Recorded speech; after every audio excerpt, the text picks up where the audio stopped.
Bab 2418. Setelah mengenakan helm cahaya lagi, Surya berpikir sejenak, kemudian pemandangan di sekitarnya mulai berubah. Surya muncul di pantai Wendis. Di pantai, orang-orang berlalu lalang dan mereka melakukan urusannya masing-masing. Namun, sepertinya tidak ada yang memperhatikan Surya. Surya melambaikan tangannya di depan seorang pria, tetapi pria itu tampaknya tidak melihatnya. Detik berikutnya, tangan Surya langsung menembus kepala pria itu.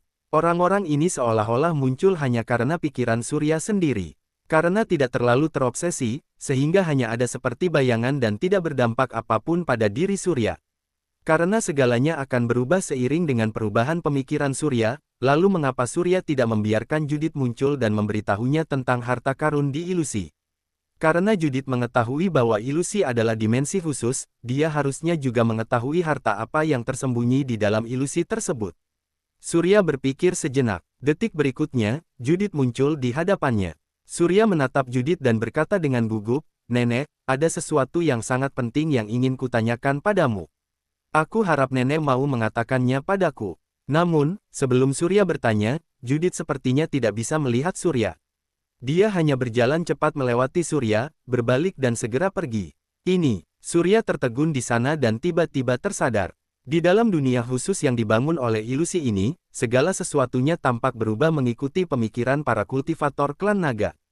Artinya orang-orang yang muncul ini adalah pemikiran para kultivator dan apa yang mereka lakukan pasti sesuatu yang telah mereka lakukan sebelumnya. Hanya obsesi yang dapat menghasilkan dampak yang sesuai, sedangkan pikiran biasa hanya dapat menciptakan bayangan manusia.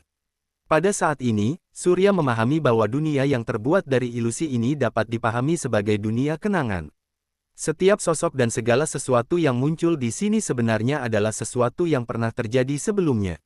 Seluruh dunia seperti perekam video besar, yang memutar beberapa kejadian dari masa lalu. Namun, lingkungan, pemandangan dan bahkan gambar tersebut dapat secara otomatis berpindah adegan dan lokasi menurut pemikirannya. Surya menarik napas dan merasa bahwa tempat ini seperti perekam video khusus yang dapat memberikan pengalaman mendalam kepada orang-orang. Memikirkan hal ini, Surya hanya bisa mengerutkan kening dan berpikir dalam hati, apa arti sebenarnya dari dunia seperti ini? Surya tidak mengerti maksud Judith. Apakah memang ada harta karun yang disimpan di sini? Jika ada, mungkin hanya ada satu, yaitu aura naga. Konsentrasi aura naga di sini 100 kali lipat dari yang ada di luar. Hal ini selalu ada dan tidak pernah berubah. Berkultivasi dalam konsentrasi aura naga yang begitu tinggi memang dapat meningkatkan kekuatan. Akan tetapi, Surya lebih mementingkan harta karun dan teknik khusus. Namun, tampaknya hal seperti itu tidak ada di sini. Tunggu sebentar, Surya tiba-tiba teringat pada taring ular Dewa Iblis Baroman. Jika Surya bisa membuat taring ular Baroman dengan pikirannya, maka dia bisa terus mengorbankan taring ular itu untuk menambah rahmat naga. Ini merupakan hal yang bagus. Oleh karena itu, Surya memusatkan pikirannya dan memikirkan taring ular Baroman. Tak lama kemudian, taring ular Baroman muncul di telapak tangannya. Namun, taring ular ini adalah bayangan ilusi dan tidak ada apa-apanya. Selain itu, tidak dapat digunakan di altar Dewa Naga sebagai pengorbanan untuk mendapat rahmat naga. Bab 2419. Tidak lama kemudian, Surya mencoba lagi, memusatkan pikirannya dan membayangkan pil penyembuh petir di benaknya. Detik berikutnya, ketika pil penyembuh petir muncul, pil itu masih muncul dalam keadaan bayangan dan tidak dapat digunakan secara normal. Tampaknya hanya beberapa benda yang berhubungan dengan pikiran yang akan muncul di sini. Selain itu, tidak ada entitas fisik yang akan muncul. Sama seperti pedang utusan kegelapan, meskipun menimbulkan rasa sakit, tetap tidak kuat. Pada suatu sore, Surya berjalan-jalan di pantai dan akhirnya muncul sebuah ide. Yaitu menggunakan kemampuan khusus dari ruang Fatamorgana untuk terus berkultivasi dan meningkatkan dirinya.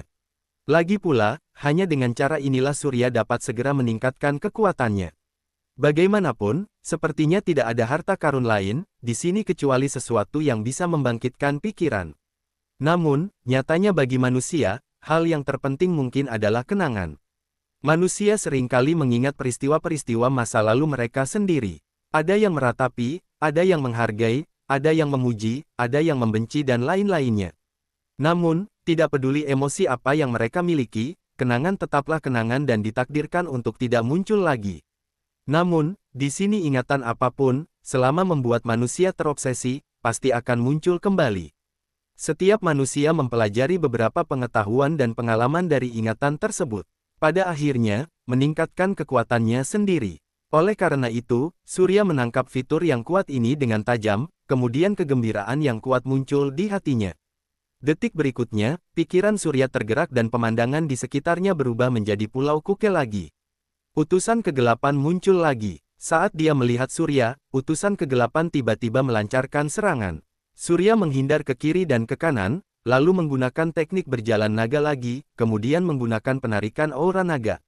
Namun kali ini, utusan kegelapan benar-benar menebak pikiran Surya. Ketika Surya muncul di belakang utusan kegelapan menggunakan penarikan aura naga, utusan kegelapan tiba-tiba berbalik dan menikam Surya dengan pedangnya. Surya tiba-tiba menghindar dari serangan utusan kegelapan, lalu dia menggunakan cahaya Dewa Naga lagi dan meledakkan utusan kegelapan menjadi bubuk dengan sebuah pukulan. Karena kekuatan pikiran Surya terkuras, dia kembali terjatuh ke tanah dan pingsan. Setelah sadar, Surya menyilangkan kaki dan mengatur pernapasannya selama 100 hari. Dengan nutrisi aura naga yang 100 kali lipat, kekuatan Surya juga meningkat pesat. Sekarang Surya telah meningkatkan teknik berjalan naga ke level 8 dan memungkinkan dia untuk bisa melancarkan serangan kemarahan naga waspada. Faktanya, dalam 2 bulan setelah berkultivasi, Surya sudah bisa melakukan kemarahan naga waspada. Dalam lebih dari sebulan berikutnya, Surya terus meningkatkan kekuatannya, berharap bisa menembus teknik berjalan naga level 9. Akan tetapi, Surya menyadari bahwa tidak peduli seberapa keras dia berusaha, aura naga tidak dapat dikumpulkan, jadi dia tidak dapat menembus teknik berjalan naga level 9. Surya tidak punya pilihan selain menyerah, kemudian mulai menantang musuh kuat yang muncul dalam hidupnya satu per satu. Dia menganalisis kelemahan lawan dalam pertarungan demi pertarungan, kemudian menggunakan jurus yang lebih kuat untuk mengalahkan lawan. 1 tahun kemudian, Surya dapat mengalahkan semua mantan musuhnya dengan mudah. Bahkan inkarnasi kedua dari penguasa kegelapan, dia juga dapat mengalahkannya dengan mudah. Kultivasi tahun ini telah meningkatkan kekuatan Surya sejauh beberapa tingkat. Namun, ketika Surya merasa telah memahami rahasia ilusi, tiba-tiba konsentrasi aura naga di seluruh ruang Fatamorgana tiba-tiba turun menjadi 10 kali lipat dari ruang bumi. Pada saat yang sama, gravitasi meningkat hampir 50 kali lipat. 2 tahun kemudian, konsentrasi aura naga turun menjadi 10% dari konsentrasi ruang bumi. Pada saat yang sama, gravitasi meningkat hampir 100 kali lipat. Selama 3 tahun penuh, Surya berada dalam ilusi selama 3 tahun dan akhirnya mengalahkan utusan kegelapan, ketika konsentrasi aura naga hanya 10% dari ruang bumi dan gravitasinya 100 kali lipat dari bumi. Bab 2420. Pada saat sosok yang seperti mimpi buruk itu menghilang, ruang Fatamorgana juga menghilang. Saat melihat sekeliling, Surya tiba-tiba menyadari bahwa dia muncul di permukaan Laut Wendis dan saat itu hari sudah malam. Embusan angin malam bertiup. Surya mengepalkan tinjunya dan menggertakkan gigi seraya berkata, "Wendis, aku kembali. Kali ini, aku akan membuat lembah cahaya membayar harganya." Begitu dia selesai berbicara, beberapa cahaya emas muncul di atas kepala Surya. Cahaya emas itu menyatu, sebuah dimensi khusus terbuka dan pecahan kaldron naga kelima muncul dari udara tipis. Surya menangkap pecahan kaldron naga kelima, ragu-ragu sejenak dan memutuskan untuk menempatkan pecahan kaldron naga itu di ruang penyimpanan. Kemudian, Surya mendarat di dermaga 52 Wendis. Apa? Saat mata Surya tertuju pada papan kayu dermaga yang rusak, dia tiba-tiba merasa bingung. Lagi pula, menurut perhitungan, Surya telah menghabiskan 3 tahun di ruang Fatamorgana. Jika demikian, Wendis seharusnya sudah berlalu selama 3 tahun. Pertarungan antara dirinya dan utusan kegelapan terjadi 3 tahun lalu. Wendis adalah kota yang makmur. Meskipun dermaga 52 terpencil, juga memiliki manfaat yang besar. Oleh karena itu, meski rusak akan segera diperbaiki. Namun kini, 3 tahun sudah berlalu, dermaga 52 masih sama seperti saat ditinggalkan Surya. Bagaimana bisa? Mungkinkah kecepatan ruang bumi berbeda dengan kecepatan ruang Fatamorgana? Surya sudah berada di ruang Fatamorgana selama 3 tahun, tetapi baru berlalu beberapa hari dalam ruang bumi. Begitu ide ini muncul, Surya merasa terkejut di dalam hatinya. Lagi pula, jika demikian bukankah dia sudah mendapat manfaat selama 3 tahun? Jika seperti itu, maka Surya harus tinggal di ruang Fatamorgana selama 3 tahun lagi untuk lebih meningkatkan kekuatannya.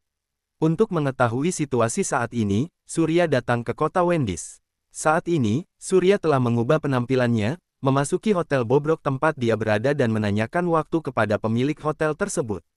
Bos, aku mau tanya, sekarang jam berapa? Bos melihat jam dan menjawab, ini sudah jam 11 malam, 1 jam lagi sudah dini hari. Nak, apa kamu mau menginap? Surya ragu-ragu sejenak, menggerakkan bibirnya dan berkata, iya. Pada saat ini, bayangan hitam tiba-tiba muncul di depan konter. Utusan kegelapan itu menatap ke arah bos seraya bertanya, Bos, apa beberapa hari ini orang itu sudah muncul? Pak Kultivator, orang yang kamu cari sudah nggak muncul dalam 9 hari terakhir. Dia pernah berjanji padaku untuk pergi melaut setiap hari dan menjual makanan laut yang dia dapatkan. Tapi, karena suatu alasan, setelah dia pergi hari itu, dia seperti menghilang dari dunia dan nggak pernah muncul lagi. Mendengar hal tersebut, Surya terkesiap. Dia sempat tinggal di ilusi selama 3 tahun, tetapi Wendis hanya menghabiskan waktu 3 hari. Artinya laju aliran waktu 3 hari di ruang bumi sama dengan laju aliran waktu 1 tahun di ruang Fatamorgana. Laju aliran waktu dalam ilusi 100 kali lipat dari waktu dalam ruang bumi. Sementara itu, Surya tidak sabar untuk kembali dari ruang Fatamorgana ke ruang bumi. Tampaknya dia sangat menyesalkan hal ini sekarang. Pada saat ini, Surya merasa sangat menyesal di dalam hatinya. Jika dia mengetahui bahwa kecepatan waktu dalam ilusi 100 kali lipat dari kecepatan waktu di bumi, Surya lebih suka berlatih dalam ilusi selama 10 tahun lagi. Pada saat itu, di ruang bumi hanya berlalu kurang dari sebulan. Selama 10 tahun di ilusi, Surya sangat yakin bahwa dia dapat meningkatkan level kultivasinya ke tingkat yang lain. Namun, sayang sekali Surya telah keluar dari ilusi. Ruang itu telah hilang setelah kehilangan pecahan kaldron naga. Harta karun seperti itu lenyap dalam ruang tersebut dan Surya merasa sangat menyesal di dalam hatinya. Pada saat ini, mata utusan kegelapan itu tertuju pada Surya, mengerutkan kening seraya bertanya, apa kamu mau menginap di sini juga? Bab 2421. Setelah hening beberapa saat, Surya mengangguk sedikit seraya menjawab, iya. Utusan kegelapan mengerutkan kening dan bertanya, apa kamu kultivator? Kultivator. Surya bertatapan dengan utusan kegelapan, lalu menggelengkan kepala dan menyahut, bukan. Aku rasa kamu mungkin salah mengira orang, Pak. Kekuatan Surya saat ini telah meningkat beberapa level. Bahkan jika dia bertarung dengan utusan kegelapan, dia juga dapat membunuh utusan kegelapan dengan mudah. Namun, Surya tahu betul bahwa utusan kegelapan hanyalah inkarnasi dari penguasa kegelapan. Pada awalnya, Surya membunuh inkarnasi pertama penguasa kegelapan. Kemudian, inkarnasi kedua penguasa kegelapan muncul, yang setidaknya 10 kali lebih kuat dari inkarnasi pertama. Meskipun sekarang Surya dapat membunuh inkarnasi kedua dari utusan kegelapan, kekuatan penguasa kegelapan tidak dapat diduga. Jika utusan kegelapan terbunuh, Pangeran Kegelapan akan menciptakan inkarnasi utusan kegelapan yang ketiga lagi. Surya tidak tahu apakah dia adalah lawan dari inkarnasi ketiga dari utusan kegelapan. Karena pelajaran yang didapat terakhir kali, sekarang Surya tidak ingin menimbulkan masalah bagi dirinya sendiri. Setidaknya, Surya tidak boleh mengekspos dirinya sendiri dengan mudah, sampai dia memiliki kekuatan yang besar. Terakhir kali, Surya bertarung melawan utusan kegelapan dan hampir terbunuh. Jika bukan karena kemunculan ruang Fatamorgana, Surya mungkin sudah mati. Sekarang, ruang Fatamorgana telah hilang dan ruang yang sama tidak akan muncul lagi. Oleh karena itu, jika pertarungan benar-benar terjadi, Surya tidak akan punya jalan keluar. Surya tidak akan pernah membiarkan hal yang sama terjadi 2 kali. Oleh karena itu, meskipun Surya membenci utusan kegelapan di dalam hatinya, dia masih memiliki sikap kerendahan hati dan ketakutan di wajahnya. Maksudmu aku salah orang, kan? Saat berbicara, utusan kegelapan langsung mengangkat tangannya dan menekan bahu kiri Surya. Dalam ingatan utusan kegelapan, bahu kiri Surya terluka parah dan tidak mungkin bisa pulih sepenuhnya hanya dalam 9 hari. Oleh karena itu, jika orang di hadapannya ini adalah Surya, rasa sakit yang parah pasti akan membuat Surya sulit menyembunyikan identitasnya. Namun, Surya masih terlihat menunjukkan sikap rendah hati dan ketakutan. Dia menundukkan kepalanya dan tidak berani mengungkapkan kemarahannya, kemudian berbisik, Pak Kultivator, aku pikir kamu benar-benar mengira orang yang salah. Aku pikir kamu benar. Aku memang mengira orang yang salah. Jangan gugup, kultivator dan manusia biasa berada di dua dunia yang berbeda. Jadi, aku nggak akan menyakitimu. Jangan khawatir. Terima kasih, Pak. Setelah berkata demikian, utusan kegelapan menarik tangannya. Surya berbicara dengan pemilik hotel sebentar. Dia memutuskan untuk menetap di kamar termurah untuk 10 orang, lalu mendapat kesepakatan untuk bekerja sama dengan pemilik hotel untuk membeli hasil melaut. Kali ini, waktunya ditetapkan selama 1 bulan. Keesokan harinya, pagi-pagi sekali, Surya datang ke pantai lebih awal dengan membawa ember di tangannya dan mulai bergegas melaut untuk mencari makanan laut.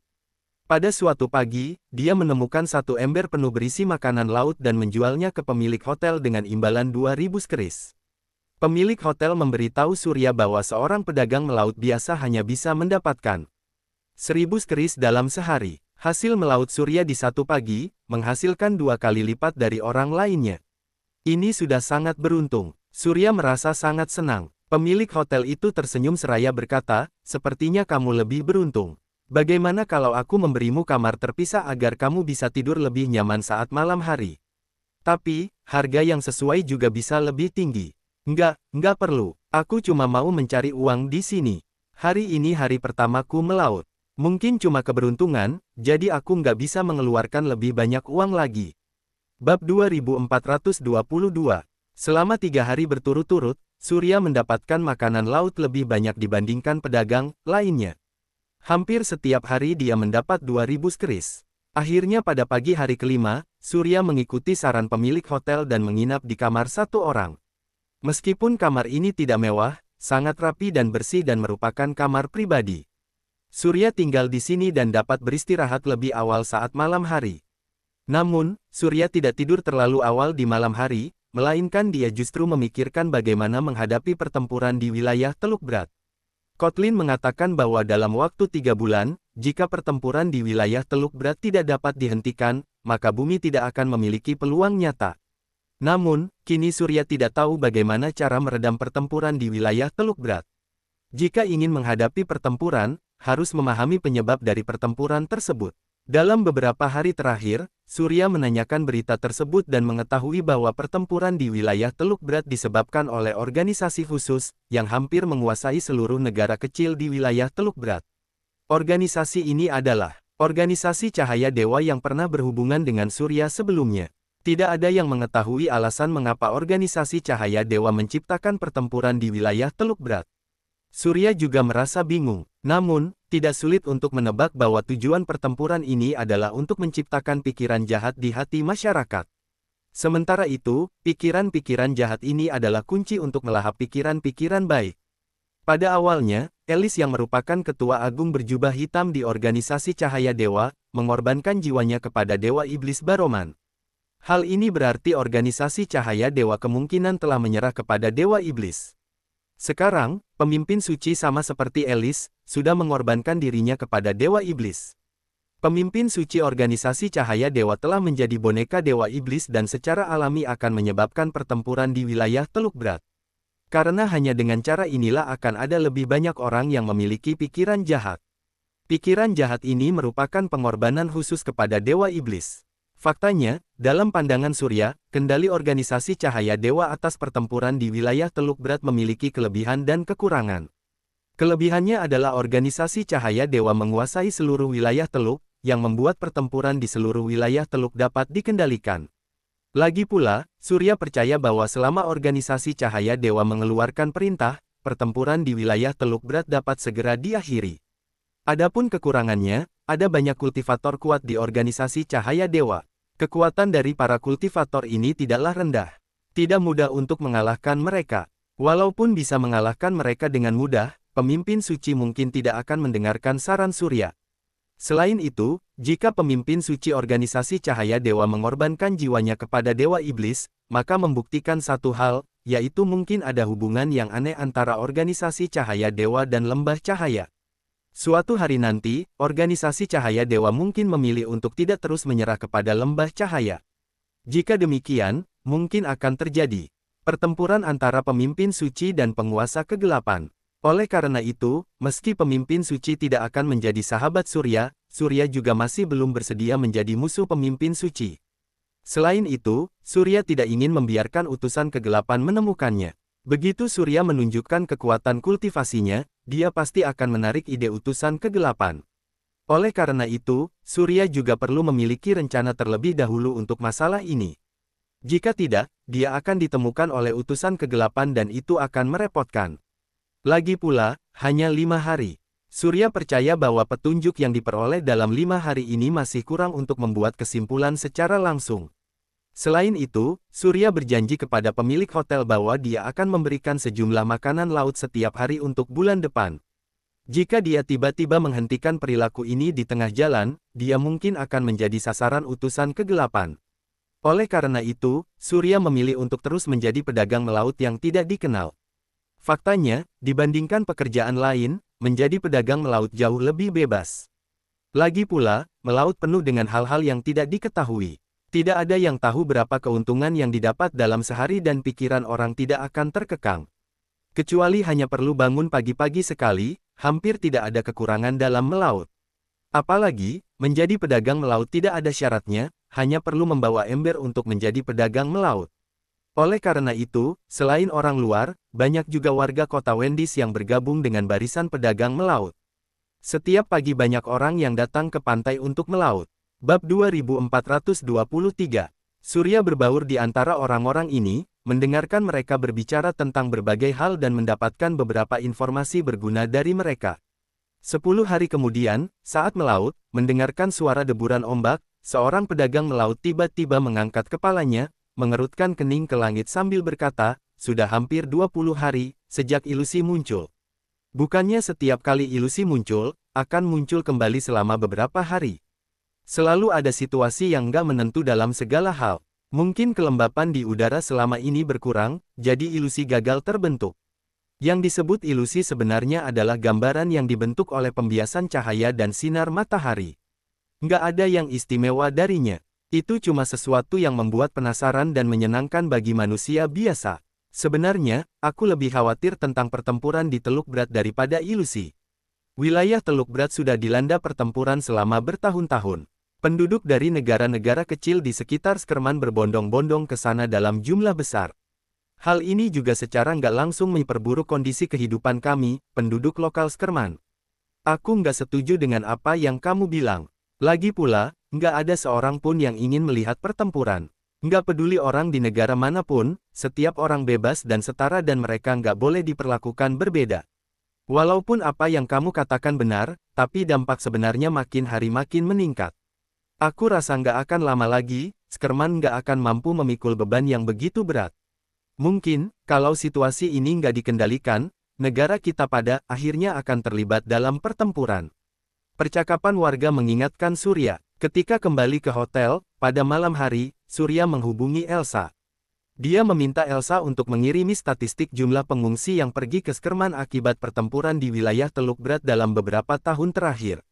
Pada saat yang sama, Surya meminta Elsa menghitung daya dukung nasional negara kecil Skerman, serta menghitung batas daya dukung Skerman berdasarkan kapasitas saat ini. Karena Skerman juga merupakan anggota wilayah Teluk Berat dan merupakan satu-satunya anggota yang tersisa. Oleh karena itu, sangat penting untuk melindungi Skerman dan memperkirakan situasi di masa depan. Tidak lama kemudian, Elsa mengirimkan hasil perhitungannya ke ponsel Surya. Ketika Surya membuka informasi dan membacanya dengan cermat, dia tiba-tiba tertegun dan tidak bisa menghela napas dingin. Dikarenakan, menurut spekulasi Elsa, dari segi luas negara kecil Skerman menempati urutan ke-7 di wilayah Teluk Berat.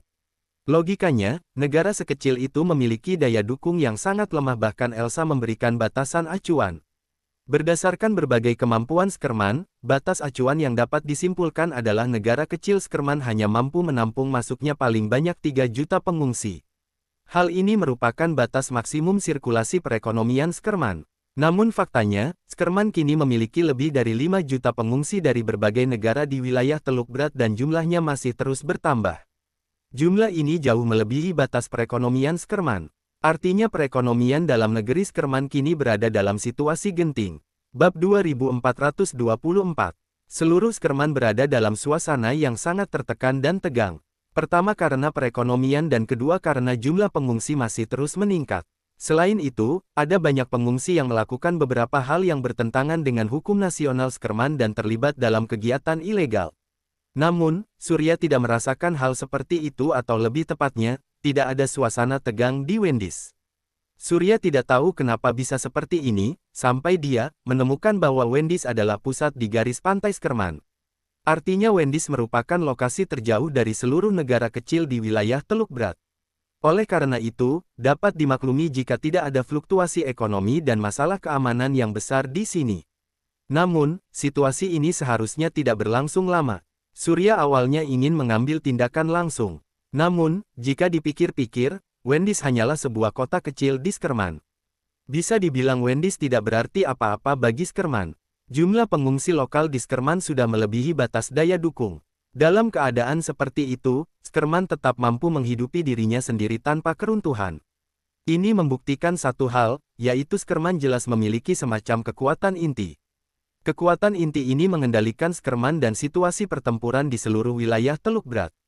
Memikirkan hal ini, Surya menjadi tenang dan tahu bahwa dia belum bisa terburu-buru mengambil tindakan, jadi dia terus melaut dengan tenang setiap hari. Sebulan kemudian, Surya menyelesaikan perjanjian dengan pemilik hotel dan dia pun memutuskan untuk meninggalkan Wendy's untuk sementara. Karena selama ini Surya memiliki hubungan yang baik dengan pemilik hotel.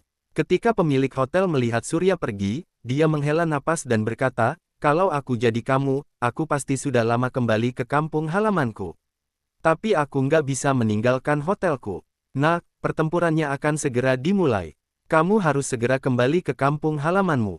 Pertempuran akan segera dimulai. Apa maksudmu? Ilusi sudah nggak muncul lebih dari sebulan berturut-turut. Ilusi selalu dianggap sebagai pertanda baik.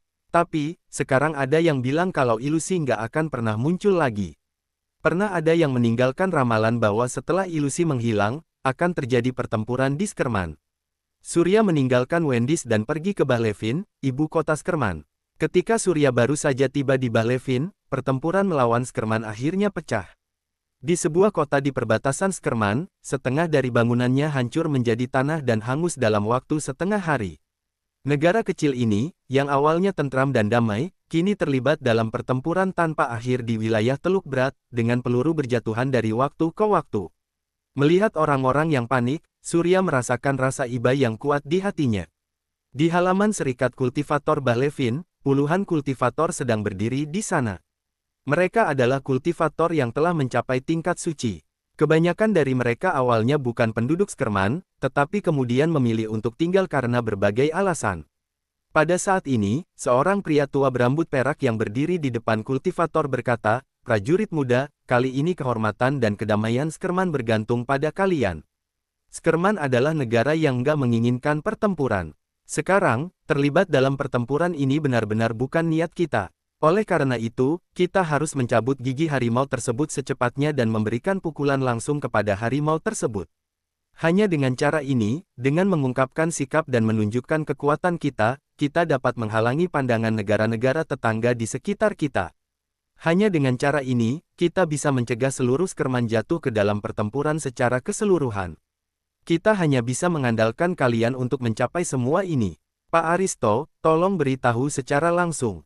Kali ini, negara yang melancarkan serangan terhadap Skerman. Kami pasti akan membuat mereka membayar harga yang sesuai. Komandan besar adalah posisi tertinggi di antara kultivator Skerman. Pria tua berambut perak yang bernama Aristo adalah seorang kultivator alam raja. Dia pernah mengalahkan 5 kultivator alam raja sendirian dan akhirnya menjadi komandan besar Skerman. Baiklah, kalau begitu, aku akan memberitahu secara langsung.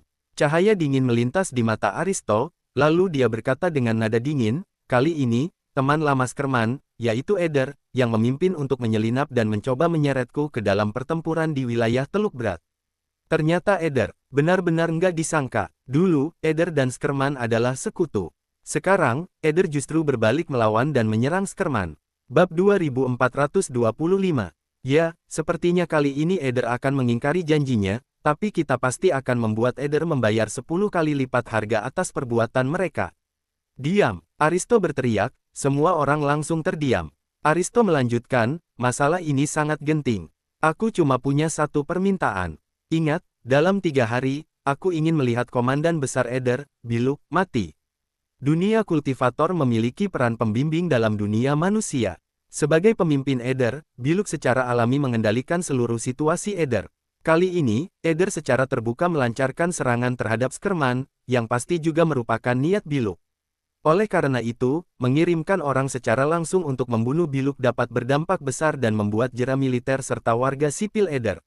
Pada saat itu, militer dan warga sipil Eder pasti akan kehilangan semangat juang dan tidak berani melancarkan serangan terhadap Skerman lagi.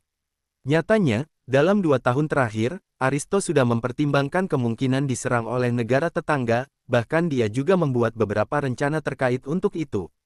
Kini, ketika penyerangan itu terjadi, Aristo pun juga langsung membuat rencana terkuat secara langsung. 30 kultivator berangkat secara terpisah setelah menerima perintah dari Aristo, menuju ke arah Eder. Kecepatan terbang para kultivator ini tidak terlalu cepat, tapi karena Skerman dan Eder sama-sama negara kecil, mereka dapat terbang dari Balevin ke perbatasan Eder dalam waktu 1 jam. Misi Aristo adalah memenggal kepala Biluk dalam waktu 3 hari, sedangkan rencana para kultivator adalah memenggal kepala Biluk dalam waktu 2 hari. Singkatnya, makin cepat waktunya, akan makin baik dan kemampuan jeranya juga akan lebih kuat. Akan tetapi, ketika para kultivator ini terbang ke perbatasan Eder hanya dalam 1 jam, mereka segera menerima berita yang mengejutkan. Setengah jam yang lalu, Komandan Besar Eder yaitu Biluk, telah dibunuh oleh seorang kultivator dari Skerman. Bagaimana ini bisa terjadi? Semua orang saling menatap dan mereka semua tampak terkejut, karena mereka tahu bahwa membunuh Biluk dalam waktu setengah jam adalah sesuatu yang tidak dapat dilakukan oleh siapapun di serikat kultivator. Bahkan Komandan Besar Aristo pun tidak akan bisa melakukannya. Sejak kapan Skerman kedatangan kultivator sekuat itu? Apa mungkin para kultivator Eder terlibat dalam perseteruan internal dan membunuh komandan besar mereka sendiri? Lalu untuk menghindari tanggung jawab dan balas dendam Skerman, mereka menyalahkan kultivator Skerman atas kejadian ini. Sangat mungkin. Kalau begitu apa yang harus kita lakukan sekarang? Segera kembali ke Balevin dan beritahu Pak Aristo tentang masalah ini. Sekarang hal seperti ini telah terjadi di Eder, permusuhan terhadap kultivator pasti akan meningkat dan Biluk sudah meninggal. Oleh karena itu, semua orang berpikir tidak perlu mengambil risiko pergi ke Eder lagi, jadi mereka semua mundur ke Balevin. Apa, katamu Biluk dibunuh 1 jam yang lalu? Ya, benar sekali. Apa kamu tahu siapa yang membunuh Biluk? Bab 2426. Ini, Stuart menunduk, mengerutkan kening seraya menjawab, aku nggak tahu. Apa? Aristo menatap Stuart dengan keterkejutan di matanya, kemudian berkata, kamu baru saja memberitahuku kalau Biluk dibunuh dan sekarang kamu bilang kalau kamu nggak tahu siapa yang membunuh Biluk. Terjadi masalah sebesar ini, tapi kamu nggak tahu apa-apa. Stuart, kamu sangat mengecewakanku. Dalam serikat kultivator, perintah komandan besar adalah perintah tertinggi. Setelah komandan besar mengeluarkan perintah, semua kultivator harus mematuhi dan bertindak sesuai perintah komandan besar. Terutama ketika seluruh negara sedang menghadapi ancaman besar, mereka tidak dapat melanggar perintah komandan besar. Pada waktu khusus, tidak boleh ada pembangkangan terhadap perintah. Namun, sekarang Stuart secara terbuka membawa semua kultivator kembali dari perbatasan 1 jam setelah komandan besar Aristo memberi perintah. Hal ini tidak diragukan lagi merupakan pengkhianatan besar. Stuart pun mengetahui keseriusan masalah ini dan tidak berani menatap mata Aristo secara langsung, sehingga dia langsung berlutut. Pada saat ini, Gavin di samping memberi hormat seraya berkata, Pak Aristo, Pak Stuart benar, kami mendapat berita yang dapat dipercaya kalau Biluk, komandan besar Eder, dibunuh oleh seorang kultivator Skerman. Tapi, karena kejadian itu terjadi secara tiba-tiba, nggak ada yang tahu siapa sebenarnya kultivator itu. Benar. Sorot mata Aristo menyapu Gavin. Tiba-tiba, Gavin menekuk lutut dan berlutut di tanah. Melihat ini, banyak kultivator yang berlutut satu per satu. Gavin berkata, Pak Aristo, kami benar-benar nggak berniat mengkhianatimu. Kalau aku nggak mengatakan yang sebenarnya, aku bersumpah agar langit menyambarku sampai mati. Pak Aristo, percayalah pada kami. Semua orang menundukkan tangan seraya memberi hormat kepada Aristo. Melihat semua orang seperti ini, kemarahan di hati Aristo sebagian besar telah hilang. Dia tahu jika Stuart membuat semua orang tidak menaatinya, mereka semua tidak akan berlutut padanya. Hal ini membuktikan bahwa yang Stuart katakan memang benar. Jika demikian, mungkinkah memang ada kultivator dari Skerman yang membunuh Komandan Besar Eder, Biluk? Perlu diketahui bahwa Biluk adalah kultivator kuat yang pernah mengalahkan 3 kultivator kuat alam raja sendirian. Hal itu sudah terjadi 20 tahun yang lalu. Biluk yang sekarang pasti lebih kuat dari Biluk 20 tahun lalu. Bagaimana bisa dia dibunuh dengan mudah? Setelah berpikir sejenak, Aristo berkata, "Baiklah, kalian semua bangun. Kali ini, aku percaya. Dengan kalian, semua orang silakan kembali dan menunggu. Saat situasinya berubah, aku akan memanggil kalian kembali. Saat itu, kita semua akan mempelajari tindakan pencegahannya bersama-sama." "Terima kasih, Pak Aristo." Semua orang berdiri satu persatu, lalu bubar. Saat Stuart hendak pergi, Aristo berkata, "Stuart, ikut aku masuk." "Baik, Pak Aristo." Stuart mengikuti Aristo dan memasuki aula bersama. Ketika suara berisik di luar menghilang, Aristo berbalik menatap Stuart seraya berkata, "Stuart, aku mau tanya padamu. Apa benar yang kamu bilang kalau Biluk betulan terbunuh?" Dek, bab 2427. Stuart langsung berlutut di tanah, mengangkat tangannya memberi hormat dan berkata, "Pak Aristo, kalau aku berbohong, lebih baik Pak Aristo membunuhku sekarang juga." "Haha, bangunlah, aku cuma nggak yakin." Aristo membantu Stuart bangkit dari tanah, lalu menatap mata Stuart dan bertanya, "Aku mau tanya, karena Biluk dibunuh, kalau begitu menurutmu siapa orang di Skerman yang bisa membunuhnya?" Ini, Stuart merenung sejenak, mengingat semua kultivator di Skerman, kemudian berkata, "Menurut apa yang aku tahu, di seluruh Skerman, satu-satunya kultivator yang bisa bertarung dengan Biluk sendirian dan menang adalah Pak Aristo sendiri." Aristo menyahut, "Pikirkan lagi baik-baik. Dalam 2 tahun terakhir, aku sudah mengirimmu untuk menghitung kultivator di Skerman. Aku ingin tahu, apa ada kultivator yang kamu lewatkan dan belum dilaporkan padaku?" "Nggak ada, Pak Aristo. Begitu seorang kultivator muncul, bawahanku pasti akan membawa seseorang untuk berkunjung. Kalau ada kultivator yang belum mendaftar, cuma ada satu kemungkinan, yaitu pihak lain dengan sengaja menyembunyikan auranya dan berpura-pura jadi orang biasa, lalu hidup di Skerman. Sepertinya cuma itu yang bisa dia lakukan." Aristo berpikir sejenak dan berkata, "Tapi kalau seorang kultivator punya kekuatan seperti itu, kenapa dia harus tetap berada di Skerman? Kultivator kuat seperti itu bisa pergi ke negara yang lebih kuat, tempat di mana dia bisa mendapatkan perawatan yang lebih baik. Ya, aku juga merasa aneh. Pak Aristo, apa ada kemungkinan lain? Ada perselisihan internal di Eder, kemudian Biluk dibunuh oleh kultivator di Eder. Untuk menghindari tanggung jawab, maka mereka sengaja mengklaim kalau kultivator Skerman sudah membunuh Biluk." Stuart tidak begitu paham tentang masalah ini, karena dia tidak tahu sejauh mana kekuatan Biluk. 20 tahun yang lalu, Biluk dapat mengalahkan 3 kultivator alam raja dengan kekuatannya sendirian. Sekarang setelah 20 tahun berlalu, kekuatan Biluk telah meningkat pesat. Makin tinggi tingkat kultivasinya, makin kuat kekuatannya. Kultivator yang telah mencapai alam raja dapat menyelesaikan serangan dari ratusan kultivator tingkat suci dengan mudah. Bahkan membunuh semua kultivator tingkat suci. Oleh karena itu, Stuart tidak berani memastikan kematian Biluk.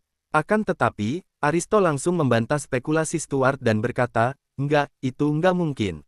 Biluk sangat kuat. Apalagi, orang ini terbiasa menyembunyikan kekuatan aslinya dan selalu mempertahankan sebagian dari kekuatannya, tanpa menunjukkannya kepada orang luar. Bahkan aku belum mengetahui kekuatan aslinya. Tapi, aku bisa menyimpulkan kalau kekuatan Biluk yang sebenarnya setidaknya 1 tingkat lebih tinggi dari kekuatan yang telah sudah dia tunjukkan. Kecuali kalau menyangkut momen hidup dan mati, Biluk nggak akan menampilkan kekuatannya sepenuhnya. Jadi, aku bisa menyimpulkan kalau Biluk nggak mati karena perselisihan internal. Pasti seseorang dengan kekuatan dan alam kultivasinya jauh melebihi Biluk yang bisa membunuhnya dengan mudah. Cuma saja, orang seperti itu, aku berharap dia nggak menjadi musuh Skerman. Aku berharap dia datang demi perdamaian." 1 jam kemudian, berita bahwa Biluk dipenggal oleh kultivator telah menyebar ke seluruh Skerman dan semua orang terkejut. Sementara itu, rencana yang semula direncanakan militer Eder terhadap Skerman juga terhenti.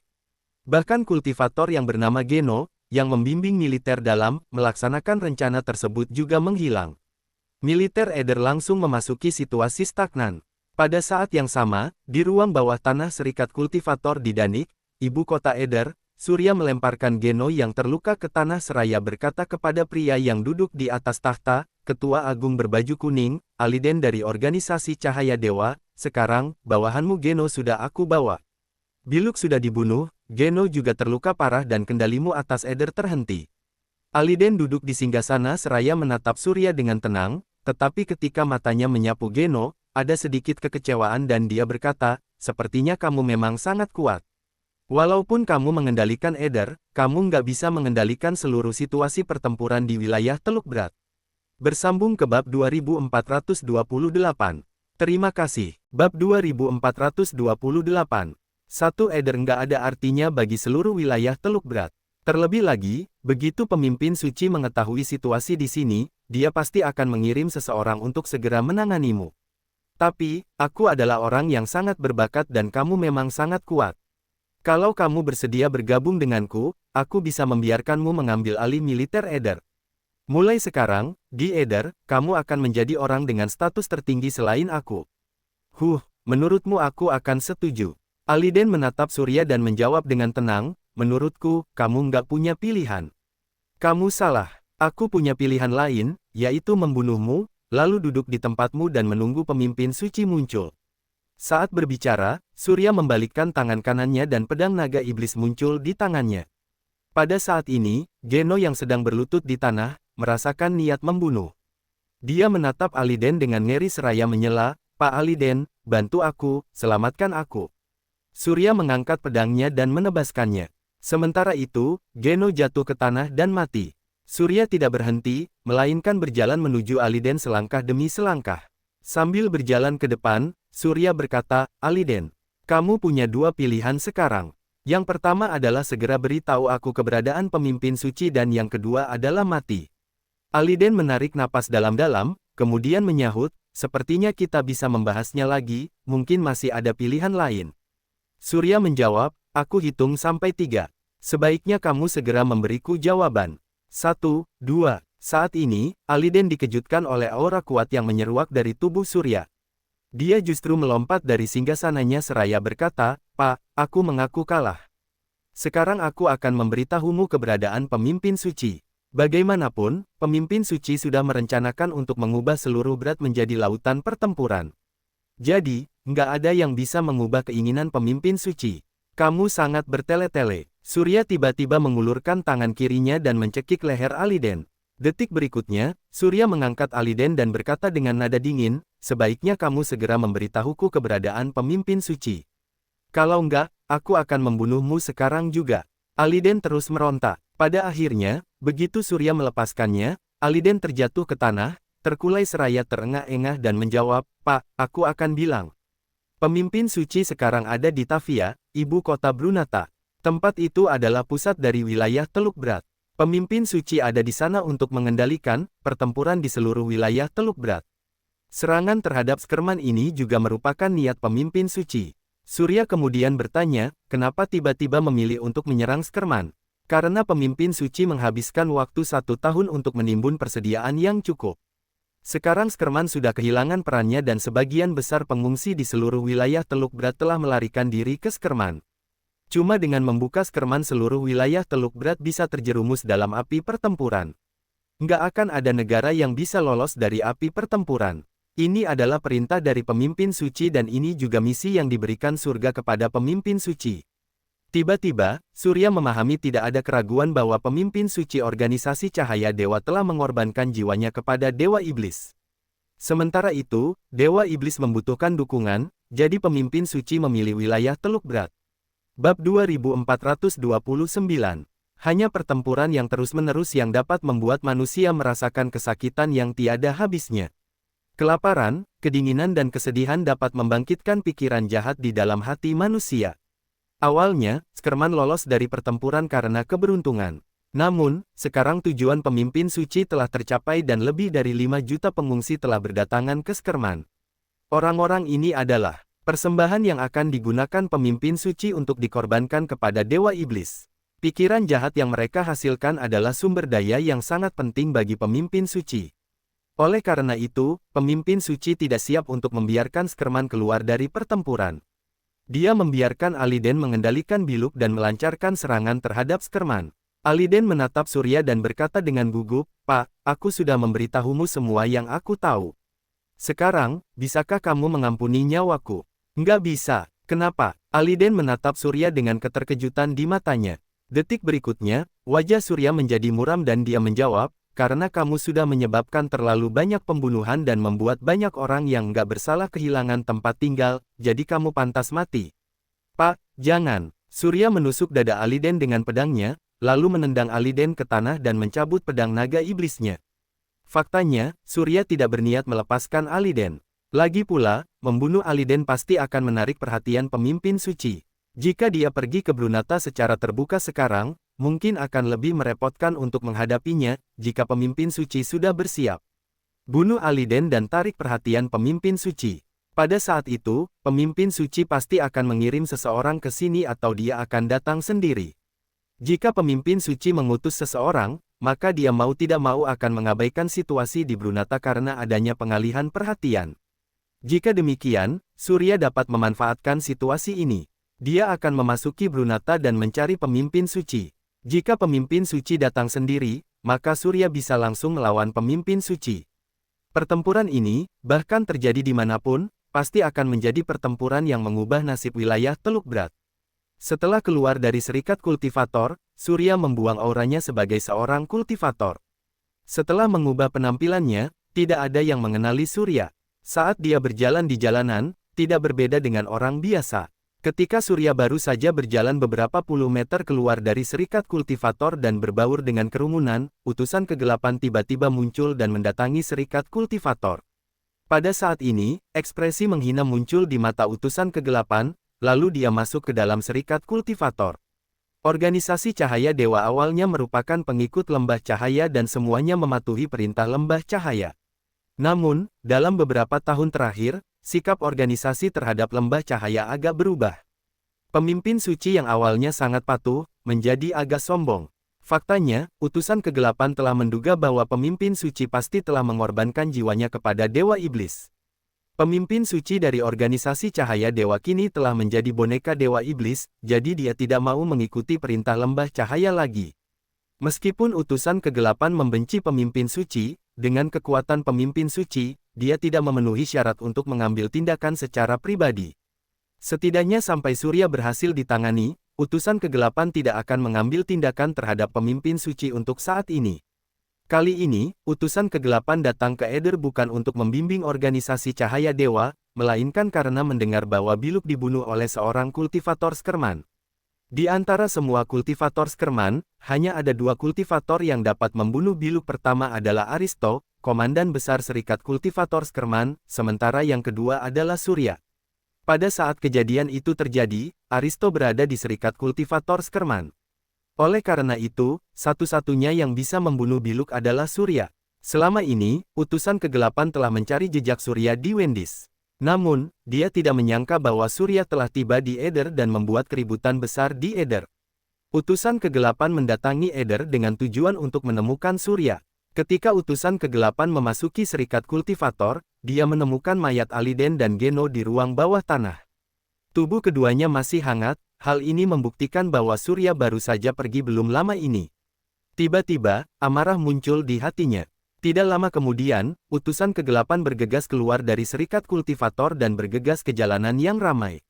Dia melihat sekeliling, tetapi tidak memperhatikan aura kultivator. Bab 2430. Utusan kegelapan mengepalkan tinjunya dan menggertakkan giginya seraya bergumam, "Surya, tunggu aku. Cepat atau lambat, aku akan memotongmu menjadi beberapa bagian." Utusan kegelapan menggertakkan gigi dan berjalan ke dalam serikat kultivator, pergi ke ruang bawah tanah dan duduk di singgasana Aliden. Setengah jam kemudian, sosok manusia datang ke ruang bawah tanah dan melihat utusan kegelapan dengan sangat ketakutan. Dia segera berlutut di tanah dan bersujud dengan cepat seraya berkata, aku memberi hormat kepada Pak Utusan Kegelapan. Seriza, aku mau tanya, apa kamu datang karena niat pemimpin suci? Benar sekali, ucap Seriza gemetar, menundukkan kepalanya dan tidak berani menatap utusan kegelapan. Kemudian, dia kembali berkata dengan hati-hati, Yang mulia, dia memintaku untuk memeriksa situasi Aliden.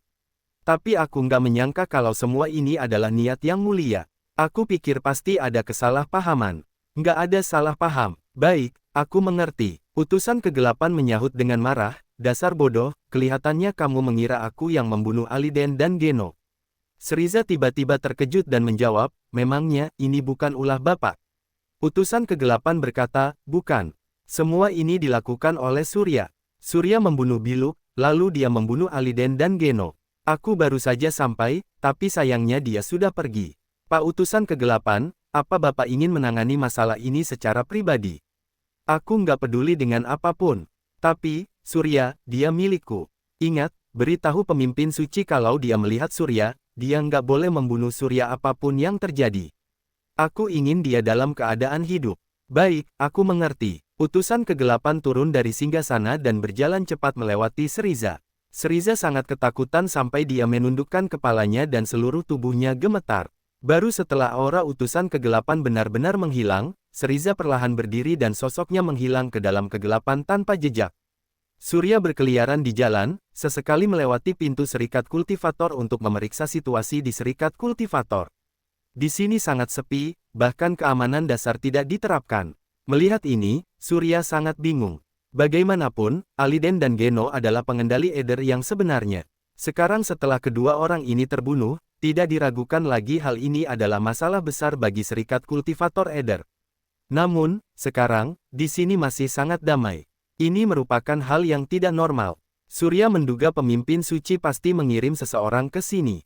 Demi menghindari mengganggu situasi, jadi dia tidak mempublikasikan masalah tersebut. Karena Surya sangat berhati-hati dan hanya melewati serikat kultivator setiap beberapa jam untuk memeriksa situasi, jadi tidak ada yang memperhatikan Surya. Ketika hari mulai gelap dan Surya melewati serikat kultivator lagi, dia kebetulan melihat utusan kegelapan yang mendekat. Saat mata mereka bertemu, Surya merasa seperti tersengat listrik. Meski wajahnya tetap tenang, ada gelombang yang berkecamuk di hatinya. Utusan kegelapan tidak memperhatikan Surya. Namun, setelah melewati Surya, dia tiba-tiba berhenti, melihat ke belakang, kemudian segera masuk ke dalam serikat kultivator. Di ruang bawah tanah serikat kultivator, seorang pria berjubah ungu sedang berlutut dengan satu kaki, seperti sedang menunggu seseorang datang. Jubah ungu adalah eksistensi yang sangat mulia di organisasi Cahaya Dewa. Pria berjubah ungu adalah pemimpin suci baru yang akan menggantikan pemimpin suci lama dan bertanggung jawab atas organisasi Cahaya Dewa. Utusan kegelapan berjalan langsung menaiki tangga dan duduk di singgasana. Tiba-tiba, pemimpin suci yang sedang berlutut di bawah berkata dengan hormat, Holt memberi penghormatan kepada Pak Utusan Kegelapan. Utusan Kegelapan menatap ke arah Holt. Meskipun Holt telah berbuat cukup banyak dalam 2 tahun terakhir, hingga dibunuh ratusan kali oleh Utusan Kegelapan. Namun, sekarang Holt memiliki peran yang sangat besar bagi Utusan Kegelapan, jadi Utusan Kegelapan tidak bisa membunuhnya sekarang. Holt, angkat kepalamu dan lihat aku. Baik, Pak. Bab 2431. Holt menatap Utusan Kegelapan. Utusan Kegelapan berkata, Holt, izinkan aku bertanya padamu. Apa kamu ingin agar Skerman juga ikut bergabung dalam pertempuran berat? Benar, Pak. Utusan Kegelapan langsung murka. Dia pun berkata, kalau begitu, katakan padaku. Apa tujuanmu menciptakan kekacauan perang semacam ini di wilayah Teluk Berat? Aku butuh jawaban yang paling jujur darimu.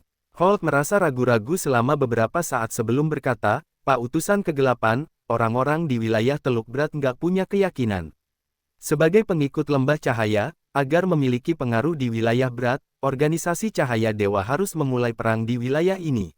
Setelah mengalami begitu banyak penderitaan, orang-orang di wilayah ini akan mulai mengembangkan keyakinan.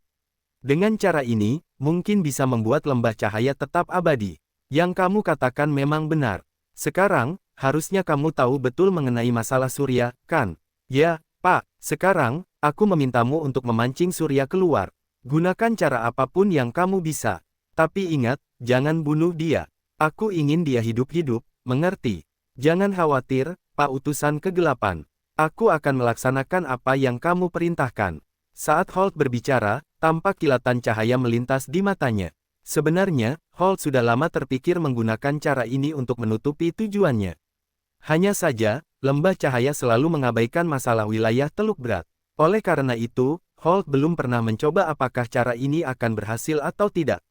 Sekarang, Holt mencobanya dan cara itu memang efektif. Lantaran utusan kegelapan sudah menyetujui tindakan yang dilakukannya di wilayah Teluk Berat, dia pun bisa terus menyembunyikan tujuannya yang sebenarnya, yaitu membuat seluruh penduduk wilayah Teluk Berat berpikiran jahat dan memberikan persembahan kepada Dewa Kejahatan. Dengan begini, Dewa Kejahatan akan memberikan lebih banyak energi kepada Holt. Hingga suatu hari nanti kekuatan kultivasi Holt melebihi kekuatan penguasa kegelapan, Holt akan membuat penguasa kegelapan tunduk padanya. Organisasi Cahaya Dewa pun akan mengambil alih lembah cahaya dan menjadi penguasa dunia yang sesungguhnya. Akan tetapi, Holt tidak mengetahui jika utusan kegelapan bisa membaca pikirannya. Hanya saja, saat ini, orang yang paling penting di mata utusan kegelapan adalah Surya, yang merupakan seorang kultivator klan naga dan yang terpilih. Keberadaan Surya jauh lebih penting dibanding Holt yang hanya merupakan seorang pemimpin suci kecil. Utusan kegelapan tidak sabar untuk melahap Surya dan hanya memanfaatkan Holt untuk sementara waktu. Malam harinya, Holt sendiri yang memimpin orang-orangnya pergi ke barak militer Eder. Kemudian, dia langsung memberikan perintah untuk kembali menembakkan peluru artileri ke kota kecil di perbatasan Skerman. Hanya dalam waktu kurang dari setengah jam, ribuan peluru artileri mendarat di kota kecil di perbatasan Skerman dan langsung meratakan kota tersebut. Setengah dari kota kecil di perbatasan ini sudah hancur dalam pengeboman di siang harinya. Sekarang, setengah dari sisanya juga dihancurkan. Hanya dalam waktu satu hari, sebuah kota kecil dengan populasi 100.000 orang ini sudah hancur total. Saat masalah ini dilaporkan kepada Bahlevin, langsung saja menimbulkan guncangan besar. Bagaimana bisa musuh kembali menyerang dalam waktu sesingkat itu? Apa yang harus kita lakukan sekarang? Aristo buru-buru mengumpulkan semua orang dari serikat kultivator. Munculnya perang secara tiba-tiba membuat Aristo merasa stres dan terus mondar-mandir di depan semua orang. Stuart memberi hormat dan berkata, hanya ada satu cara untuk saat ini, Pak. Cara apa? Izinkan aku membawa orang-orangku ke perbatasan sekarang, memasuki barak militer Eder, membunuh komandan tertinggi dan meredam kemarahan ini. Aristo berpikir sejenak sebelum berkata, sepertinya memang hanya ini satu-satunya cara yang bisa dilakukan. Stuart, aku perintahkan kamu membawa 20 orang menuju perbatasan. Pastikan untuk membunuh komandan tertinggi musuh dan menghancurkan rencana serangan musuh. Bab 2432. Pasukan Eder sudah mendirikan barak di tengah-tengah padang pasir, di perbatasan antara Eder dan Skerman. Mereka mengarahkan peluru artileri besar ke kota kecil Anganas di perbatasan yang sudah dibom. Setengah jam yang lalu, pemimpin kecil Holt datang langsung ke barak militer. Dia memerintahkan pasukan untuk menembaki dan membombardir Anganas, sebuah kota kecil di perbatasan Skerman. Setelah pengeboman selesai, Holt memerintahkan seluruh pasukan untuk waspada. Alasan kenapa Holt melakukan ini adalah karena dia sudah menerima kabar jika serikat kultivator Skerman sudah merencanakan untuk melancarkan serangan balik. Menurut perhitungan awal, kultivator Skerman seharusnya bersembunyi di Anganas saat ini. Ketika pengeboman dimulai, para kultivator ini tentu bisa memilih untuk melarikan diri. Namun, sekarang setelah pengeboman selesai, mereka pasti akan maju di posisi terdepan untuk melakukan serangan balik. Seorang kultivator yang sudah mencapai tingkat suci, hanya satu orang saja sudah setara dengan satu pasukan. Untuk menghadapi para kultivator ini, Holt sudah menciptakan beberapa peralatan khusus. Sekarang, dia hanya tinggal menunggu para praktisi Skerman itu menyerang, lalu menangkap mereka semua. Para kultivator itu sebagian besar adalah orang yang benar. Bagaimanapun, kultivator ada untuk menjaga ketertiban dunia. Namun, Holt tidak menyukai siapapun yang ikut campur dalam urusan wilayah Teluk Berat. Tidak peduli siapapun itu, Holt tidak mau mundur lagi. Demi bisa mendapatkan kontrol penuh atas wilayah Teluk Berat, Holt sudah mencari cara untuk waktu yang lama. Akhirnya, dia menemukan cara khusus untuk menghadapi kultivator. Cara ini dapat dengan mudah menyingkirkan para kultivator di bawah alam raja. Meskipun ada banyak kultivator di dunia kultivator, hanya sedikit dan jarang sekali orang yang sudah mencapai alam raja.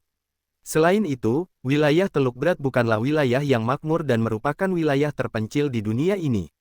Oleh karena itu, perang yang terjadi di tempat ini tidak akan terlalu menarik perhatian banyak kultivator. Itu sebabnya, Holt yakin selama bisa mengalahkan para kultivator asli di wilayah Teluk Berat ini, wilayah ini akan mampu dikendalikan sepenuhnya. Sebenarnya, sebagian besar dari rencana Holt ini sudah terwujud. Sekarang, hanya tersisa negara kecil Skerman ini saja yang belum ikut berperang. Kali ini, Holt sendiri yang akan menyingkirkan para kultivator Skerman ini dan pada saat yang bersamaan menarik Skerman ke dalam peperangan. Mengenai Surya, Holt awalnya merasa khawatir dengan kedatangannya, karena Surya dikabarkan sangat kuat. Namun, sekarang Holt memandang sebelah mata pada Surya. Bagaimanapun, Surya adalah orang yang diincar oleh utusan kegelapan. Surya bisa lolos dari bencana, jika dia tidak muncul. Namun, begitu muncul, Surya pasti akan langsung dibunuh oleh utusan kegelapan. Meski demikian, Holt sangat mengagumi Surya. Bagaimanapun, orang yang bisa membunuh Biluk, Aliden, Geno, dan mengendalikan Eder selama setengah hari, adalah orang yang kekuatannya diakui sepenuhnya oleh Holt. Suasana sekitar begitu sunyi. Seiringnya berjalannya waktu, hawa dingin mulai terasa. Semua orang memusatkan perhatian memandangi kota kecil Anganas di depan mereka. Namun, pada titik ini, beberapa sosok terbang keluar dari kota kecil Anganas dan bergegas menuju barak militer tempat Holt berada. Pada saat ini, Holt menarik napas dalam, memejamkan mata, dan berkata, 5 napas yang berbeda. Sepertinya ada 5 orang kultivator. 4 di antaranya berada di tingkat suci dan yang satu lagi memiliki kekuatan alam raja setengah langkah. Lumayan juga. Setelah berkata seperti itu, Holt perlahan membuka matanya sambil menyeringai jahat. Tidak tampak sedikit pun rasa gugup di wajahnya. Kali ini komandan berkata, "Pak Holt, mereka sudah datang. Segera berikan perintah untuk menembak." "Nggak perlu. Sampaikan perintahku agar semua penembak berlindung." Tapi, Holt memelototi komandan tersebut. Melihat hal tersebut, sang komandan hanya bisa menundukkan kepala dan dengan pasrah kembali ke posisinya sambil berteriak, "Semua penembak berlindung." Setelah memberikan perintah, komandan tersebut merasa gelisah di dalam hati. Bagaimanapun, ada 5 orang kultivator di depan mata. Perlu diketahui, kekuatan seorang kultivator tingkat suci bisa setara dengan 1 pasukan. Ada 5 orang, berarti ada 5 pasukan. Hal ini merupakan bahaya yang benar-benar tidak boleh diabaikan. Bab 2433. Akan tetapi, Pak Holt malah meminta para penembak untuk sembunyi. Tampaknya, kali ini pasukan Eder akan mendapat masalah. Komandan itu merasa ragu di dalam hati. Dia melihat kelima sosok tersebut makin mendekat dan melewati area di mana tembakan terakhir ditembakkan. Komandan itu menghela napas tak berdaya di dalam hati. Melihat kelima sosok itu makin dekat, tiba-tiba saja Holt melotot dan berteriak, "Pemanah es, bersiaplah." Sekitar 30 meter di depan Holt, muncullah 10 orang pemanah es. 10 pemanah es ini bertubuh gempal. Mereka semua adalah para kultivator, yang memegang busur dan panah raksasa di tangannya. Setelah mendengar perintah Holt, mereka mengibaskan busurnya dan memasang anak panah. Kemudian, mereka langsung mengarahkannya pada 5 kultivator yang terbang ke arah mereka. Melihat hal tersebut, komandan itu diam-diam menghela napas dan berkata di dalam hati, "Pak Holt yang kuhormati, zaman apa sekarang ini? Kamu masih ingin menggunakan cara kuno semacam ini untuk mengalahkan musuh? Mereka adalah para kultivator. Menggunakan peluru artileri sekalipun juga nggak akan bisa mengenai mereka. Apa mungkin busur dan panah otomatis itu akan berguna?" Komandan itu menoleh dan memalingkan muka. Dia tidak kuasa untuk melihat lebih lama lagi. Komandan itu yakin di dalam hati jika pertempuran ini akan berakhir dengan kekalahan. Pada titik ini, Holt berteriak, "Pemanah es, lepaskan anak panahnya." Swing, swing, busur dan anak panah terbang satu demi satu. Komandan itu tidak bisa menahan diri untuk tidak menengadah. Dia melihat ketika busur anak panah tersebut hampir mengenai kelima kultivator itu, kelima kultivator tersebut langsung mengaktifkan perisai pelindungnya masing-masing. Anak panah itu menembus perisai pelindung tersebut. Dalam sekejap, terbentuk es yang begitu dingin dan membekukan. Perisai pelindung itu menghilang dan kelima kultivator itu membeku menjadi es. Mata komandan itu terbelalak. Dia tidak percaya jika yang terjadi di depannya adalah nyata. Detik berikutnya, para pemanah es kembali mengangkat busurnya dan memasang anak panah, lalu melepaskan tembakan. Panah-panah mereka menghantam 4 balok es tersebut. Dalam sekejap, balok-balok es itu meledak, menghancurkan para kultivator di dalamnya. Tiba-tiba saja, balok es terakhir retak dan pecah. Seorang kultivator alam raja setengah langkah meluncur keluar dari dalam balok es dan langsung terbang tinggi ke langit.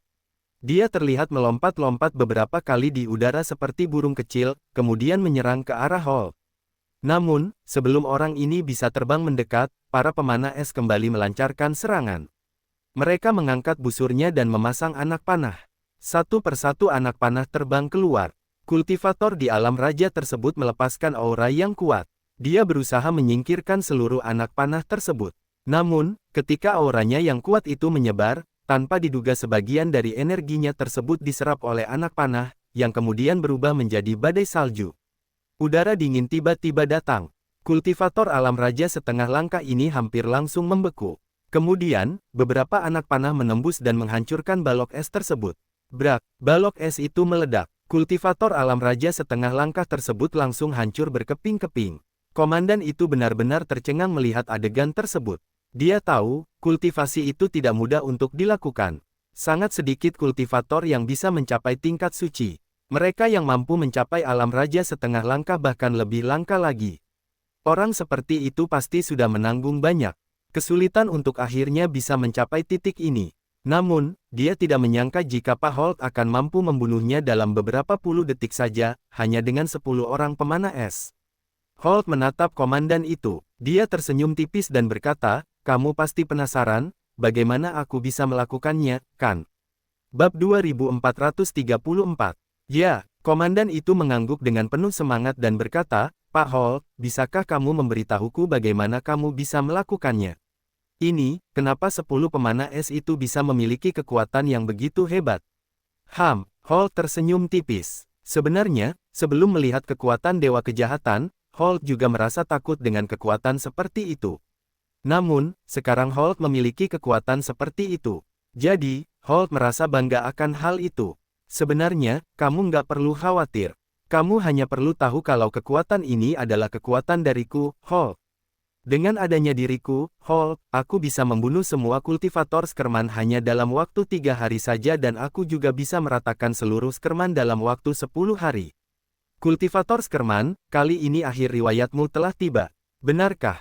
Pada saat ini, aura yang kuat tiba-tiba saja muncul di atas barak militer. Surya tengah melayang di udara. Dia menatap Holt dan yang lainnya, yang berada di bawah. Holt, apa kamu nggak berpikir kalau cepat atau lambat kamu akan dihukum oleh Tuhan karena melakukan semua ini? Dihukum Tuhan. Holt mencibir dan berkata, "Akulah Tuhan itu, Surya. Akhirnya kamu muncul juga. Tapi, sayangnya kamu sendiri nggak bisa menyelamatkan Skerman. Hari ini juga, aku akan menyeret Skerman ke dalam perang berat." Surya berkata dengan marah, "Jangan terlalu senang, Holt. Selama aku ada di sini, aku nggak akan pernah membiarkanmu menginjakkan kaki di Skerman. Di bawah kendalimu, wilayah Teluk Berat sudah berubah menjadi medan peperangan. Kamulah pelakunya. Kalau kamu mau bertobat segeralah berhenti menciptakan perang. Kalau enggak, aku nggak akan mengampunimu." "Hahaha, kamu benar-benar sombong, Surya. Tapi, aku nggak menyangka kalau sampai sekarang ini masih ada orang yang ingin memulihkan perdamaian di wilayah Teluk Berat. Kamu benar-benar menghiburku. Kamu menunjukkan padaku pencapaianku selama ini.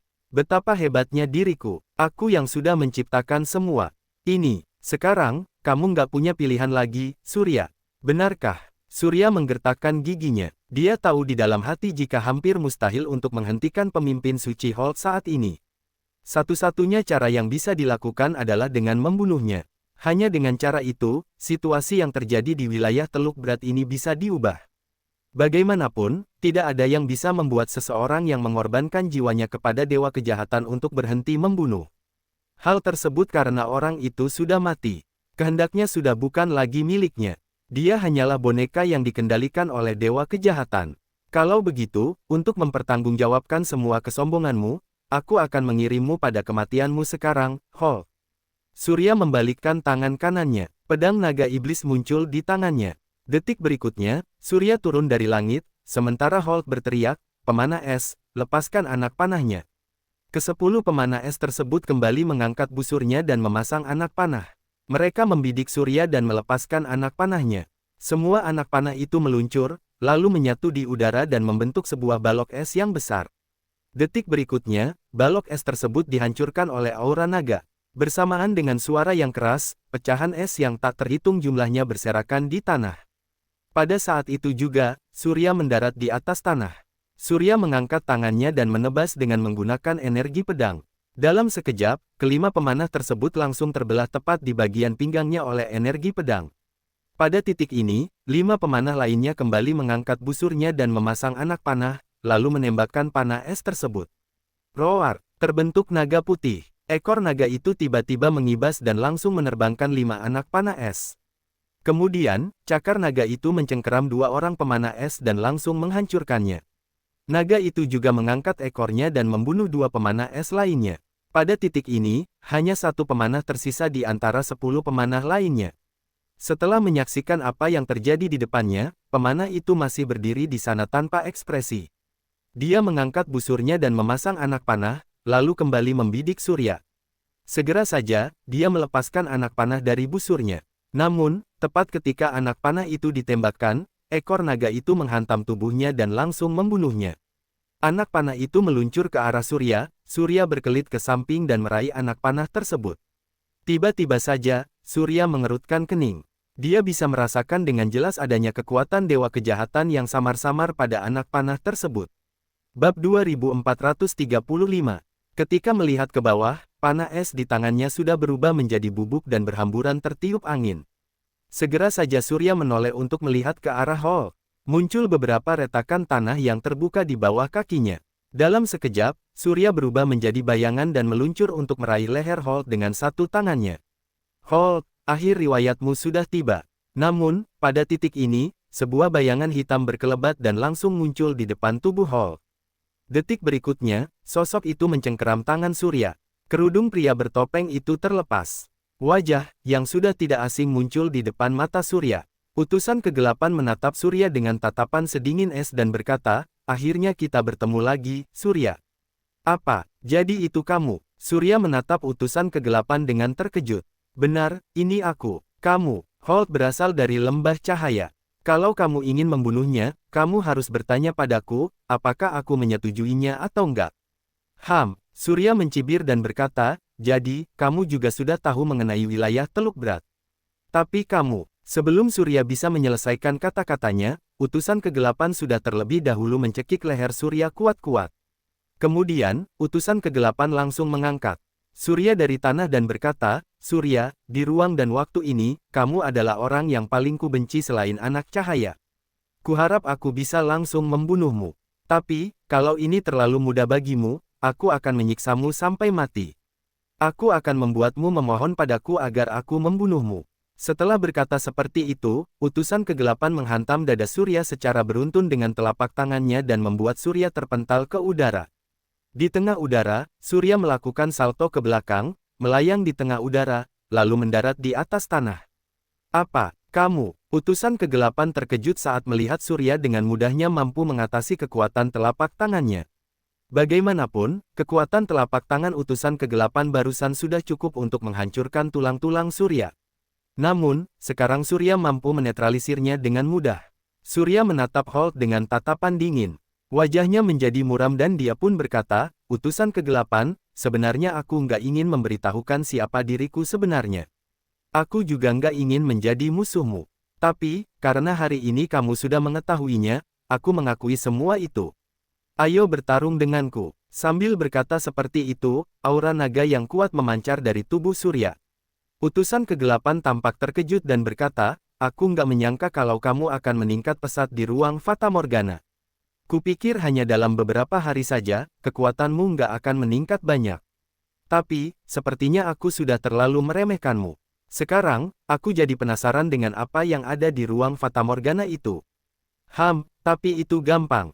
Aku akan membunuhmu dulu. Lalu, aku akan mengetahui rahasianya saat aku masuk sendiri ke ruang Fata Morgana itu." Pada titik ini, aura energi gelap yang kuat memancar dari tubuh utusan kegelapan.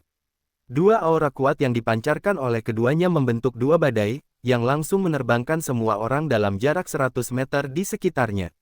Luar biasa, aura yang luar biasa. Utusan kegelapan mengangkat tangan kanannya. Sebuah telapak tangan hitam besar muncul di tengah udara. Detik berikutnya, telapak tangan hitam itu tiba-tiba mengepal dan muncul sebuah palu besi hitam besar pada telapak tangan hitam tersebut. Di bawah cahaya bintang dan rembulan, seakan-akan ada dewa yang sedang marah, yang muncul di langit. Hahaha, Surya, terimalah kematianmu. Utusan kegelapan itu tiba-tiba mengepalkan tinjunya kuat-kuat dan mengayunkannya dengan sekuat tenaga, lalu menghantamkannya ke bawah. Di tengah udara, lengan hitam besar itu juga mengayun dan palu besi itu menghantam ke bawah. Bab 2436. Surya menengadah ke langit. Badai aura naga di sekelilingnya memancarkan cahaya putih yang memadat menjadi perisai raksasa. Detik berikutnya, palu besi itu menghantam perisai tersebut dan menyebabkan suara yang keras. Perisai itu bergetar, tetapi tidak pecah. Energi dari hantaman palu besi tersebut berubah menjadi gelombang energi yang bergetar. Wush! Kekuatan dahsyat tersebut membentuk badai dan menyebar ke segala arah. Aku ingin kamu mati. Brak, brak, brak. Palu besi tersebut berulang kali menghantam perisai yang terbentuk dari aura naga, tetapi gagal menghancurkan perisai itu. Utusan kegelapan itu tidak akan tahu jika Surya pernah menghabiskan 1 tahun untuk mengalahkan bayangannya di tengah-tengah ruang Fata Morgana, di mana aura naga hanya sebesar 1/10 dari ruang dan waktu di bumi. Dalam ruang dan waktu di ruang Fata Morgana, di mana konsentrasi aura naga hanya 1/10 dari konsentrasi ruang dan waktu di bumi, Surya mengandalkan bakatnya untuk memahami metode memadatkan aura naga menjadi perisai pertahanan yang begitu keras, dengan tekstur yang lebih kuat dari batu. Setelah berkali-kali menggunakan palu besi itu untuk menghancurkan perisai tersebut, utusan kegelapan akhirnya berhenti. Dia berkata dengan napas tersengal-sengal, "Sialan, aku pasti akan membunuhmu." Pada titik ini, di dalam perisai pertahanan, sarung tangan cahaya di tangan Surya memancarkan cahaya putih. Detik berikutnya, Surya mengangkat tangannya. Dia terhubung dengan aura seluruh perisai pertahanan melalui aura kekuatan cahaya. Kemudian, saat palu besi itu kembali menghantam, perisai pertahanan langsung menyedot palu besi tersebut. Dengan cepat, energi gelap diserap oleh perisai pertahanan dan akhirnya diubah menjadi kekuatan cahaya. Melihat palu besi itu perlahan-lahan menghilang di udara, utusan kegelapan tampak terkejut dan berkata, "Apa? Kamu benar-benar menelan energiku. Dasar bajingan, berani-beraninya kamu menelan energiku." Utusan kegelapan melompat ke udara dan mengangkat tangannya. Tiba-tiba saja, pusaran hitam terbentuk di langit. Gelombang aura gelap berkumpul dan membentuk bola besar di atas kepala utusan kegelapan. "Lantaran kamu ingin menelan auraku, ambillah. Aku akan memberikannya kepadamu." Utusan kegelapan mendorong bola energi yang besar itu ke arah Surya. Sebuah palu besi raksasa saja sudah membuat kekuatan cahaya di tubuh Surya mencapai batasnya. Bola energi hitam itu muncul terlalu cepat. Surya tidak punya cukup waktu untuk mengubah kekuatan cahaya di tubuhnya menjadi perisai pertahanan dan memperkuatnya. Bagaikan awan gelap yang jatuh, bola energi hitam itu langsung menyelimuti perisai pertahanan cahaya. Sosok hitam yang tidak terhitung jumlahnya muncul dalam bola energi tersebut. Seakan dipanggil, sosok-sosok hitam ini bergegas menyerang perisai kekuatan cahaya dan dengan cepat menggerogoti energi perisai tersebut. Hanya dalam beberapa detik, perisai pertahanan cahaya yang awalnya begitu besar, menjadi runtuh dan berubah menjadi bubuk putih yang berpendar, yang tidak terhitung jumlahnya. Bubuk yang berpendar ini kemudian menyatu ke dalam badai gelap. Detik berikutnya, sosok-sosok hitam yang tidak terhitung jumlahnya menerjang ke arah Surya. Pada titik ini, Surya akhirnya bisa mengendalikan kekuatan cahaya yang hampir mencapai batas di dalam tubuhnya. Detik berikutnya, cahaya putih memadat menjadi perisai pertahanan dan langsung memisahkan Surya dari sosok-sosok hitam yang tidak terhitung jumlahnya itu dari luar. Akan tetapi, sosok-sosok hitam ini sama sekali tidak takut saat melihat kekuatan cahaya. Sebaliknya, mereka bergegas menerjang seperti orang gila yang seakan melihat makanan. Mereka terus-menerus menggerogoti perisai pertahanan kekuatan cahaya tersebut. Bab 2437. Surya terus-menerus mengalirkan kekuatan cahaya di dalam tubuhnya untuk melawan sosok-sosok hitam yang kejam itu. Surya tahu betul jika sosok-sosok ini berhasil menghancurkan perisai kekuatan cahaya, dia akan menjadi satu-satunya orang yang digerogoti oleh makhluk itu selanjutnya. Energi gelap itu menelan kekuatan cahaya. Adegan ini benar-benar membuat Surya terkejut. Pada saat yang bersamaan, Surya juga merasa sangat putus asa. Bagaimanapun, kekuatan cahaya sepertinya tidak mampu melawan sosok-sosok hitam tersebut. Jika sampai kekuatan cahayanya habis, Surya khawatir dia tidak akan mampu lagi melawannya. Setelah berpikir sejenak, Surya tahu jika dia hanya menggunakan serangan yang paling kuat.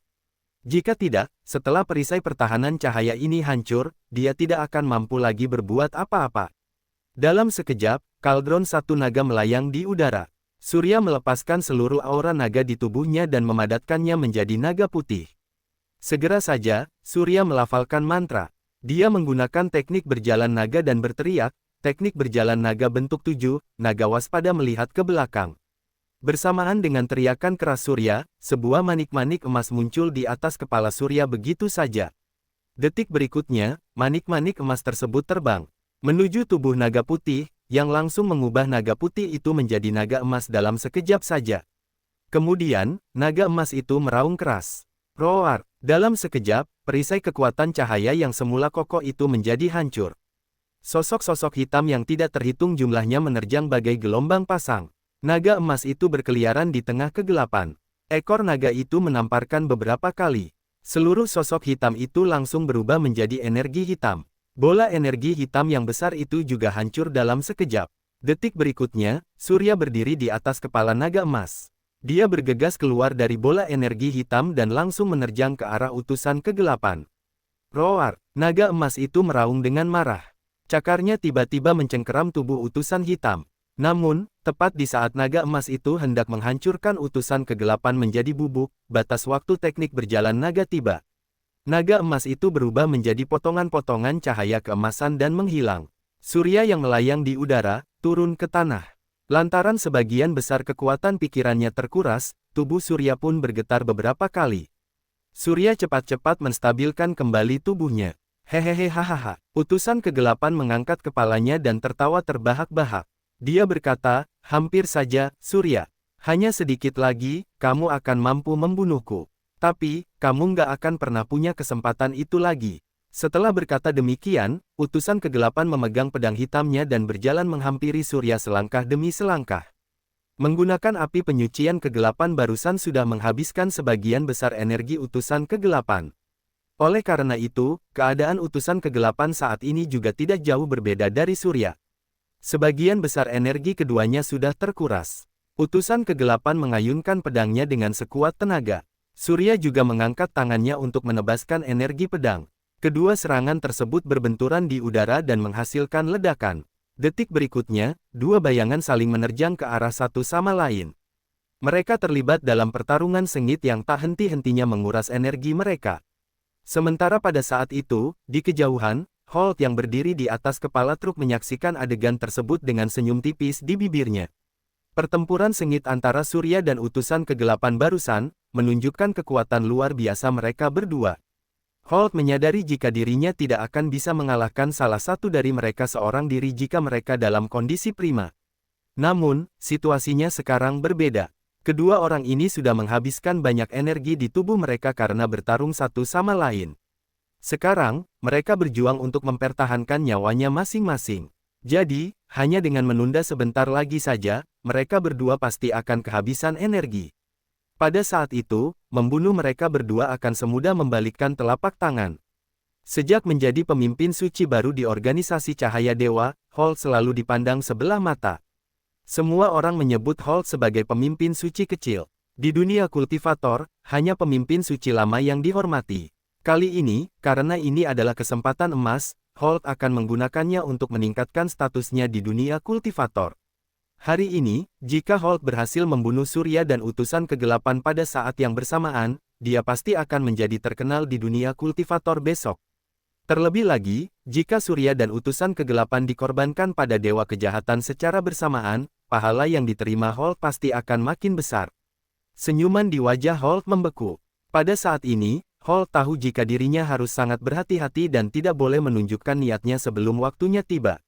Beberapa menit kemudian, saat Surya dan utusan kegelapan saling menyerang dengan pedang mereka, pedang di tangan mereka tiba-tiba patah menjadi dua bagian oleh kekuatan tak kasat mata. Mereka berdua berdiri di tempat, napas mereka tersengal-sengal dan mereka saling menatap.